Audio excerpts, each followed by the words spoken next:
Good morning guys. आज आहे दिवस 80 व तारीख आहे 24 जून 2024. आज आहे मंडे मित्रांनो.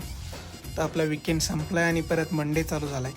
ऑफिसला निघालो मी आज म्हटलं मोटो ब्लॉगिंग करू, त्यामुळे हेल्मेटवर गोप्रो सेट केला आणि आपली स्कूटी घेऊन चाललो ऑफिसला. कधी कधी स्कूटी घेऊन जाणंही बरोबर आहे, कारण ती पण चालू राहिली पाहिजे. ऑफिसला जाता जाता एक छोटंसं काम केलं, ते म्हणजे महावितरण कार्यालयात आपल्याला लाईट बिल भरायचं होतं. ते काम करून मित्रांनो पुढे गेलो ऑफिसला. ऑफिसचं काम केलं. लंच ब्रेक झाला. लंच ब्रेकमध्ये बघा आपली काय भाजी होती, वांग्याची भाजी, चपाती आणि शेंगदाण्याची चटणी.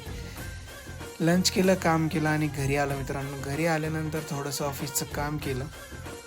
काय असतं शेवटी की काम करायचं, सॅलरी घ्यायची. तर मंडे असलं तरी थोडंसं बोर वाटतं, पण काम करावंच लागतं. संध्याकाळी एकत्र जेवण केलं मित्रांनो. कसा वाटला ब्लॉग कमेंट्स करून सांगा.